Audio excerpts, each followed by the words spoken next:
Welcome to the Sparkroom webinar series.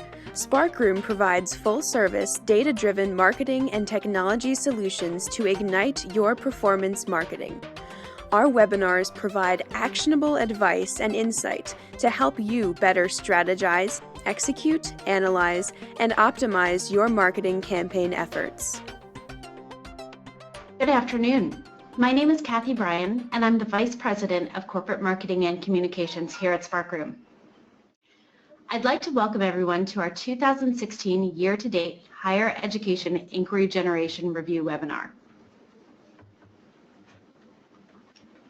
Our primary speaker today is Randall Dye. He is the Senior Marketing Data Analyst at Sparkroom and a true expert in higher education campaign optimization. Randall works with our account services team and clients to analyze data and optimize campaigns. One of the really cool things Randall gets to do is create custom scoring systems to help schools price and prioritize inquiries. And I'll be supporting Randall today as our secondary speaker. Before we get started, let me quickly tell you about Sparkroom. Through a combination of marketing services and marketing software, we help higher education institutions maximize their marketing efforts to quickly boost enrollments. Lastly, before we get started, I just want to let everyone know that we will send the webinar deck and recording out to everyone later this week, so no need to ask. And with that, I'd like to thank you all for joining us, and I'm going to pass it off to Randall to get started with the presentation. Thanks, Kathy. Hello and good afternoon, everyone. Thank you for joining us today for the 2016 year-to-date Higher Education Inquiry Generation Review. The driving force behind our biannual webinars and quarterly publications is to highlight the trends in inquiry and student acquisition activities of higher EDU institutions. Interactive marketing can be very dynamic and shifting marketplace, so it is vital to highlight the shifts in program, campus, channel, and degree performance to help marketers adapt to this changing landscape. Before we launch into topics that we will be discussing today, I wanted to make a note about where the data came from, how we measure success, and a few definitions and abbreviations that will be used in today's presentation. The data used in today's webinar was derived from the Sparkroom marketing software global inquiry data for the higher education industry. The data ranges from January 1st, 2014 through June 30th, 2016, and is aggregated from over 40 inquiry buyers that have over 1,000 campus locations and over 2,500 programs. When looking at program data, we aggregate each program into its respective category and subject according to the Classification of Instructional Programs, or CIP for short, which is the National Center for Education Statistics classification system. We have also normalized the data to adjust for school-specific trending. For more details on the source of our data, you can view the data disclosure at the end of our Q2 review, which can be downloaded at www.sparkroom.com/whitepapers. Here are some of the key terms that we will be using frequently in today's webinar. We consider an inquiry to be a successful request for information or a lead that passed all the validation criteria set by the school at the time of submission. The second term here is a conversion, which we equate to an application, enrollment, or start, and is based on last click attribution. First party or internal refers to channels and campaigns that generate inquiries using the school brand, and third party or external channels are inquiries that are generated by third party advertisers. Lastly, here are some abbreviations that will be used in today's webinar. BLS stands for the Bureau of Labor Statistics, CPC is cost per click, CPI or CPL stands for cost per inquiry or cost per lead, PPC stands for pay per click, PPI and PPL stand for pay per inquiry and lead respectively, SOV is share of volume, or the percentage of total volume, and the last two are quarter over quarter and year over year. Today, we are going to go over trends in the higher education industry in terms of how inquiry volume and conversion rates have been trending so far in 2016. We will be looking at the first half of the year, January through June, for volume trends, and January through March for conversion rates. We will then dive a little deeper into inquiry channels and performance year to date, and then touch briefly on the average cost per inquiry and how that has changed this year. We will highlight shifts in program and degree trends in the first half of the year, and finally, we will finish things up with our overall assessment of the second quarter in the first half of 2016 to help marketers better adapt to the continually changing landscape of enrollment marketing. Inquiry volume continues to rise. The second quarter of 2016 was the 5th consecutive quarter to see year-over-year growth, up from the second quarter of 2015. Inquiry growth indicates that there is still robust demand for higher education. We see schools making headway into previously difficult channels to track and engage users, like social media, as well as continuing to grow and optimize their first-party websites.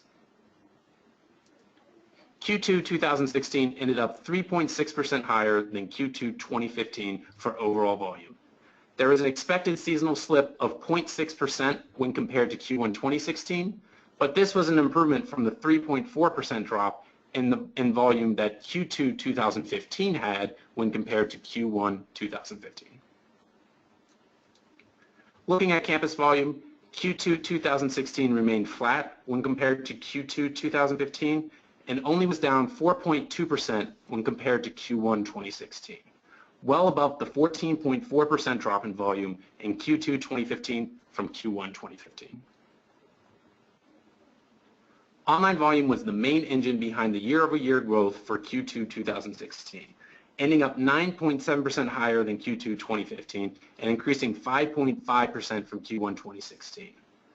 Over the past 2.5 years, online volume has been slowly trending downwards as schools focus more on their physical locations, so we dug a little deeper after we initially discovered this increase. We saw growth in online volume from approximately half the schools in our inquiry database, but this growth came from some of the larger schools within Sparkroom, which indicates an increase in demand for online inquiries, at least in the short term. It is still too early to see if this is going to continue for the rest of the year or if it was just a one-time quarterly increase, but there is still solid online growth in this quarter. Conversion rates continue to be down in the first quarter of 2016 from their peak in 2014.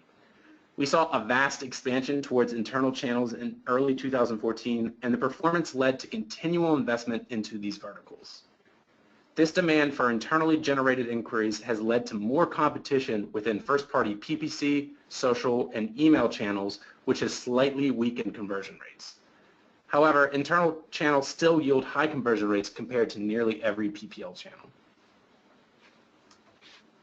Here, we have the average conversion rate trend by campus type from Q1 2014 through Q2 2016. As you can see, conversion rates reached their overall peak at 9.6% in Q3 2014. Conversion rates have held steady throughout 2015, but we see a dip in Q1 2016, and while we typically see conversion rates fall in the first quarter of the year when volume is typically at its highest, Q1 2016 had a 7.8% conversion rate, which is 14.5% lower than the conversion rate of 9.2% in Q1 2015. In Q2 2016, the conversion rate at the time of this report was 7.4%, but even after this quarter fully matures, we do not expect it to settle at the 9.4% conversion rate of Q2 2015. The conversion rate for online inquiries also peaked in Q3 2014 and ended up at 6.2% in Q1 2016, down 19.1% from the 7.7% conversion rate of Q1 2015. However, the Q2 2016 conversion rate is already at 6.5% and should improve over the next 2 to 3 months. Campus conversion rates have also followed the overall trend. The peak for campus performance over the past 2.5 years was in Q4 2014 at 11.1%, which has fallen to 8.7% in Q1 2015, which was down 13.7% from the 10.1% conversion rate of Q1 2015. The conversion rate in Q2 2016 is at 7.9% and should increase as inquiries mature. First-party inquiries, the orange line here, have always had very strong performance compared to third-party inquiries, but are not immune to changes in the competitive marketplace. The conversion rate in Q1 2016, 14.1%, was down 12.7% from the previous year and down 6.5% from the previous quarter. Third-party conversion rates have stayed remarkably consistent over the past 2.5 years. The conversion rate was 3.1% in Q3 2015, 3% in Q4 2015 and 2.8% in Q1 2016. The current conversion rate for Q2 2016 was 2.6% and should mature around the 2.8 to 3% rate we have seen in the past 12 months. To sum up the conversion trends in Q1 2016, we see schools continuing to ramp up their internal efforts to generate inquiries, and this scaling has led to an increase in internal inquiries at the slight expense of performance. Third-party campaigns, which perform at a much lower rate comparatively, remain a solid option for schools looking for acquisitions for niche programs, higher degree levels, or smaller markets, given their consistent performance and stable volume. Looking now at the volume split between first-party and third-party sources, third-party sources generated 54.4% of total volume in Q2 2016. This share of volume is down 1% from the previous quarter, but up 1.3% from Q2 2015.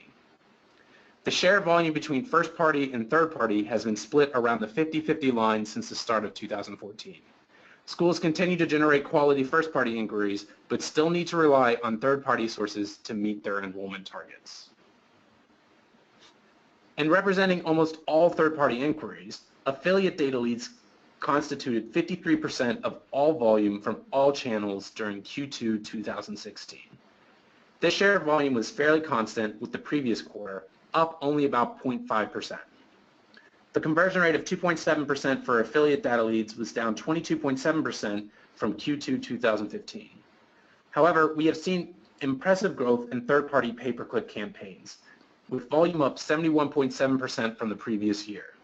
This channel is performing strongly at 5.1%, which is over 1.5 times more than the conversion rate for this channel in Q1 2015. We expect to see this channel continue to grow as third-party sources look to differentiate their media mixes from their competitors.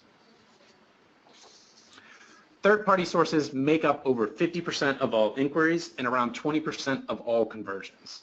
We are continuing to see growth in share and volume of internal channels, but at the trade-off of performance. Among the other inquiry channels, internal websites continue to bring the greatest volume of inquiries and conversions of all first-party channels, with a 19.3% share of volume in Q2 2016. This 3.3% increase from the previous quarter and a 2.2% increase from the previous year. And while overall share of total conversions is the highest of all channels, the conversion rate has been trending downwards. Schools are continuing to optimize their websites with both SEO and paid search best practices, which help to push more volume from search engines directly to their site. The drop in conversion rate is expected as volume grows, but should not be an issue as long as it remains strong near the 17.8% rate of Q1 2016. The share volume for internal pay-per-click campaigns was 13.4%, which is up 1.1% from the previous quarter, but down 5.6% from Q2 2015. The conversion rate for Q1 2016 was relatively flat year over year, 11.2% in comparison to 11.3% from Q1 2015. In Q2 2016, internal social media campaigns became the third largest source of internal inquiries, making up 2.8% of total volume, which is an increase from the previous quarter of 21.3% and a 210% increase from the previous year. However, the conversion rate for social media inquiries, 3.6%, was down 29% from Q1 2015.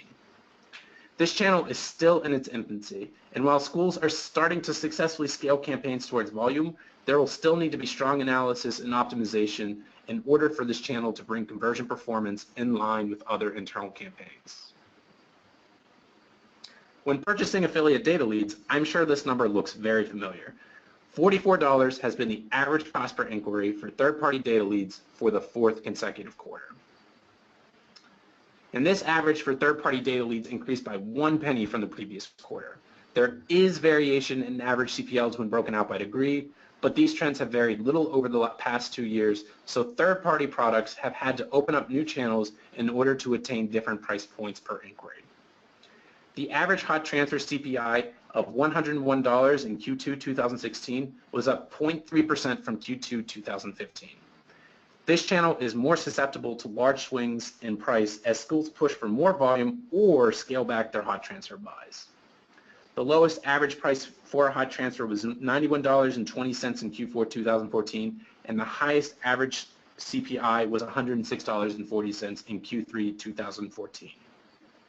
For third-party cost per click campaigns, we see an average cost per inquiry around $33.68, and with a 5.1% conversion rate, we should expect to see this average CPI increase in the second half of 2016, since it's 75% the cost of a data lead and performs almost twice as well. Moving into program trends now, this chart takes a look at the top 5 program categories in terms of volume in Q2 2016. The top 5 program categories have remained consistent, with health professions and related programs making up 34% of total inquiry volume in Q2 2016, which is up 6.4% from Q2 2015, but down 3.1% from Q1 2016.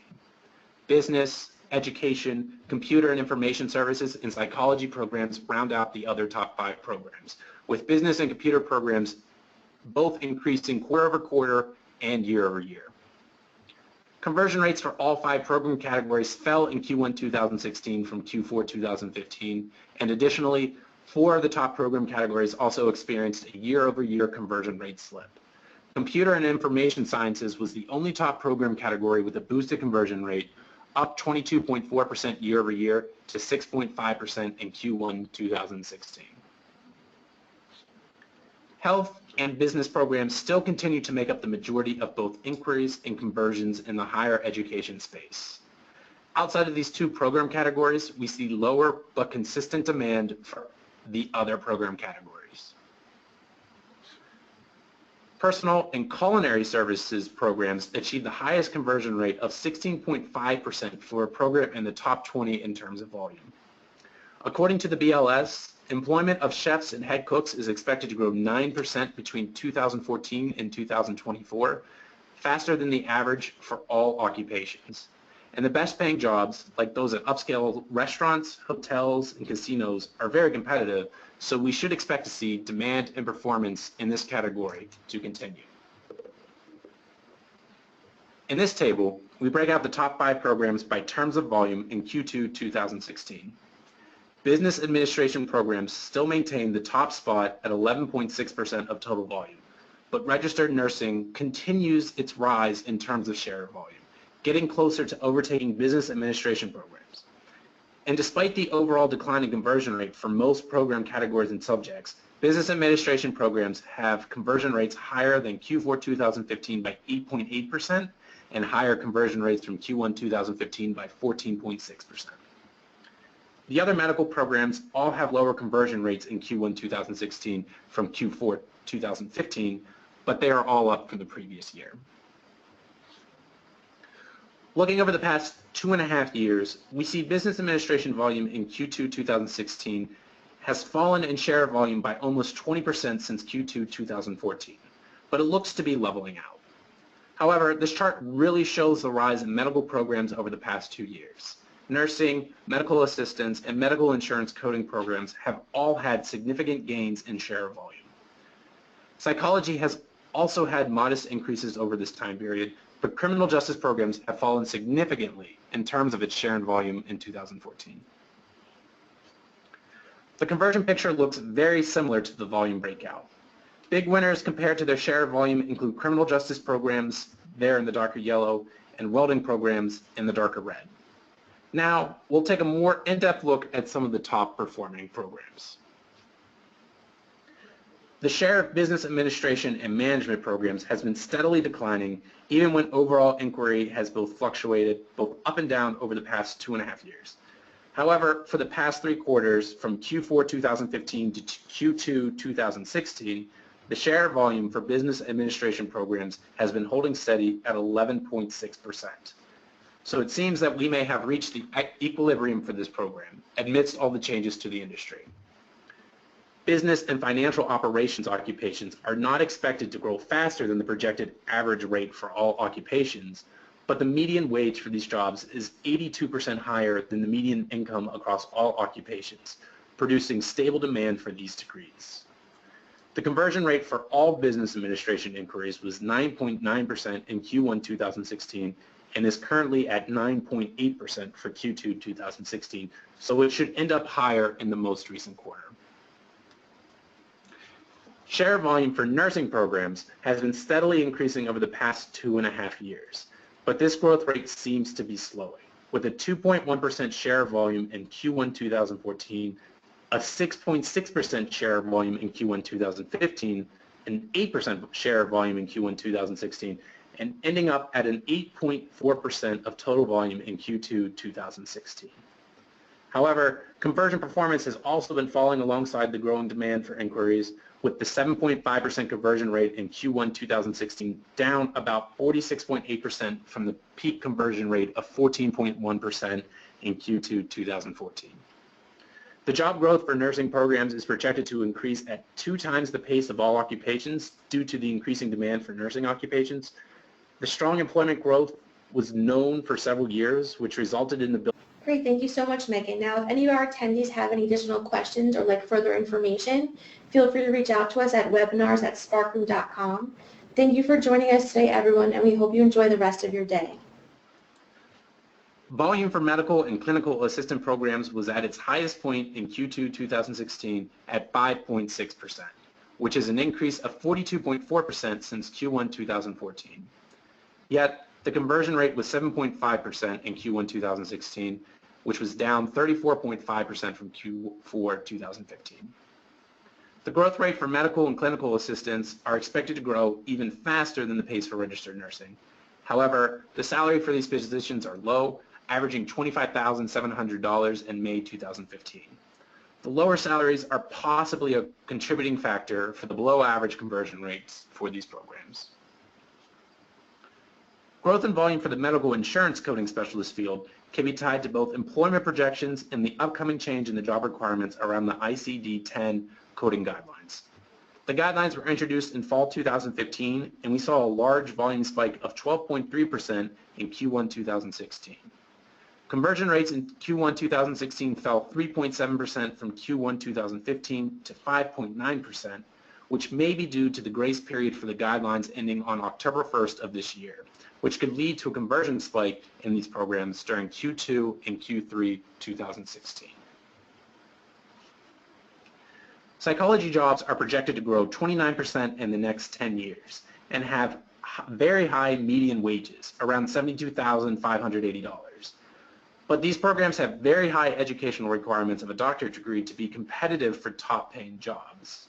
This can explain the stable share of volume for psychology programs of 2.6% share of total volume in Q2 2016 and the fairly low conversion rate of 5.2% in Q1 2016, as higher degree levels programs convert at generally a lower rate than lower degree programs. Demand for criminal justice programs has slipped again by 8.3% to a share volume of 2.3% in Q2 2016, despite the stabilization of volume in Q1 2016. A program in the top 15 largest programs that doesn't often get mentioned, Office Management and Supervision, has had solid volume growth over the past 2.5 years, yielding a 1.7% share of volume in Q2 2016, a growth of 145.1% from volume totals in Q1 2014. However, this program still converts at a 3% rate, so continued growth seems unlikely. Share volume has remained flat for liberal arts and sciences between Q1 2014 and Q2 2016, with the peak volume occurring in Q4 2015. Since that peak, there has been a 28.5% drop to 1.9% share of volume in Q2 2016. Volume has been steadily growing for welding programs over the past 2.5 years, up a solid 39.6% from Q1 2014 to Q2 2016. But Q2 was not the peak of volume for welding programs and is down 26.9% from Q1 2016. Job growth for welders and cutters is projected to grow only 4% in the next 10 years, yet the BLS states that up-to-date training should result in substantial job opportunities, so it is possible to see an uptick in volume and performance for the latter half of 2016. This chart shows the projected fastest growing occupation by the BLS through 2024. At the top of the list is wind turbine service technicians, and also listed in this chart are solar photovoltaic installers, which shows a strong emphasis towards the skilled labor needed to implement and maintain the growing production of green energy. However, the bulk of the fastest growing professions are in the medical industry, focusing on taking care of the baby boomer generation as they begin to retire. From physical therapists, home health aides, ambulance drivers, EMTs, nurse practitioners, and personal care aides, the health industry is slated for strong continual job growth in fields requiring higher education, training, and certification. And finally, we will move on to some degree level trends that we are seeing in H1 2016. In the first half of the year, bachelor programs made up more than 1/3 of all inquiries. There is little change in third-party bachelor volume, but much larger growth for first-party bachelor inquiries, growing up to 44.5% share of volume for the first half of 2016. The other big program of note here is online master's programs, where the large share of volume is mainly attributed to online MBA programs. And lastly, here are some highlights of conversion rate trending over the past 2 years by degree level. Bachelor programs had an average conversion rate of 8.1% for the first half of 2016, which is down from the 9.8% rate that it achieved in 2015, but should end up closer to the 2014 rate of 8.5% once all conversions have matured. Master's programs only converted at an average rate of 6.7% in the first half of 2016, which is down from the average 7.6% of 2015. And diploma programs have been increasing in share of volume since 2014, with 16.8% of all inquiries in the first half of 2016 were at this degree level. However, the conversion rate was dropping from 7.7% in 2014 to 6.5% in 2015 and is now down to 4.9% in 2016 for diploma programs. And this brings us to the end of the data presentation for today's webinar. In Q2 2016, we saw third-party vendors start to seek new means of generating inquiries and conversions for their buyers as a means to differentiate themselves from the competition.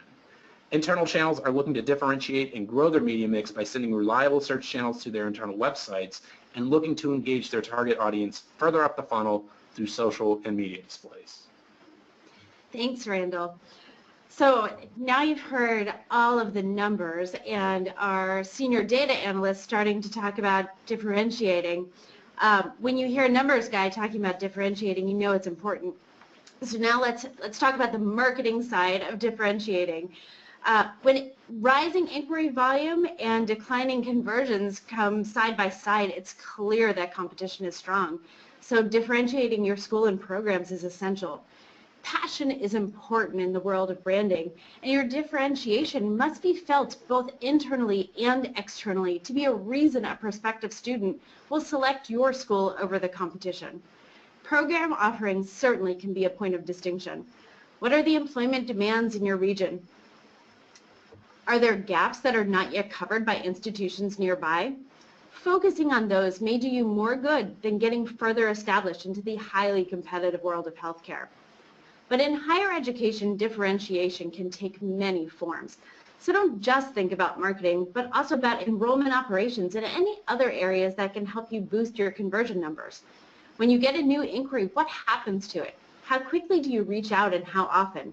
How quickly can you convert an application to an enrolled student? Are there any holdups or delays that you can address?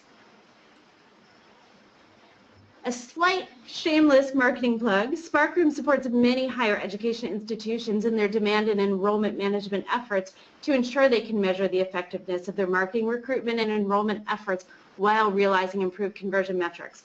So if you'd like to learn more, feel free to reach out to us at webinars@sparkroom.com. And with that, we're going to move on to questions. So please type your questions into the question box on your webinar control panel. If you can't see your webinar control panel, look for the orange box with the arrow. Click on the arrow and the control panel will expand. All right, it looks like we got a couple of questions in already while the presentation was going on. Randall, the first question. Earlier this month, BMO had their annual Back to School conference, and there was a lot of talk about coding boot camps. Have you noticed an increase in demand for these types of programs? Absolutely. I mean, we see that the like web page, digital multimedia, and information resources design is our 7th largest program, and it grew both quarter over quarter and year over year. And we see that web developer is really definitely, it's on the list of the fastest growing occupations. However, schools really need to differentiate their program offerings from from the MOOCs and other lower cost computer programming and design resources out there. And I feel that boot camps are a way to do this, or programs that are involved with creativity and design around web development. And that could be a way to differentiate themselves apart from those freer or lower cost alternatives. Great, good advice. Along a similar note, there's been some talk about schools diversifying away from Title IV funded programs. Have you seen anything in the numbers regarding this trend? Well, we do still see strength in online MBAs, which are just kind of a degree that you can attain while you're still working, and that could also, you can also pick up some assistance from your employer. But in the data, I definitely see schools aligning more with programs that definitely fall within the gainful employment regulations, programs like nursing, medical, welding, and kind of away from programs like criminal justice that kind of have a much more difficult time finding employment after graduation. All right, next question is about health programs. It seemed like the data was a little bit mixed on health programs. Volume up, conversions down, but it depends on the type of program.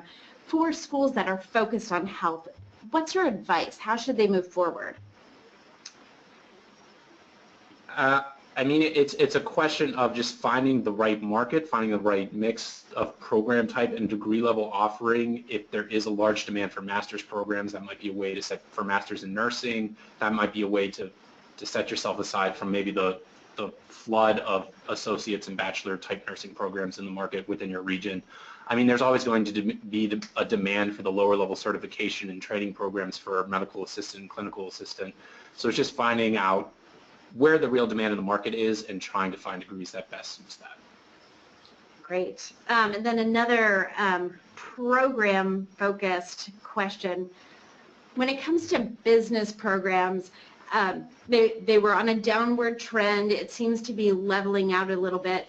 There's a lot of people talking about certificate programs for business, and that people will focus more on certificates as a way to boost their employment opportunities. Are you seeing anything related to that? Do you think schools should focus on building out certificate programs, or do you think classic business is going to have a rebound? I think we're still going to have to see if there's going to be a large demand for certificate and lower level business programs. I mean, we definitely still see strength in the master's in business programs, and those have historically done very well despite the volume declines of the last 2.5 years. So I think it's definitely going to be kind of a wait and see there, but I don't think it's going to grow or stay as strong as the master's side of things.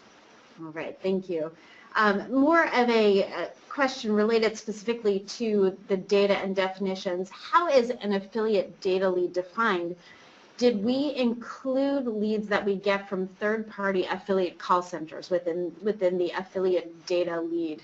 So a call verified lead would qualify as an affiliate data lead, but anything that is a warm or hot transfer we consider to be part of the hot transfer function. So a call center generated lead is an affiliate data lead because they're submitting the data straight through Sparkroom to send on the school, not a live person on the phone. Okay, thank you. And just one last question I have, unless there's more questions that come in. So as a school that's looking at this and seeing some of my information matches, some of it doesn't match, what should be my next step to make sure that I'm doing whatever I can to maximize my performance?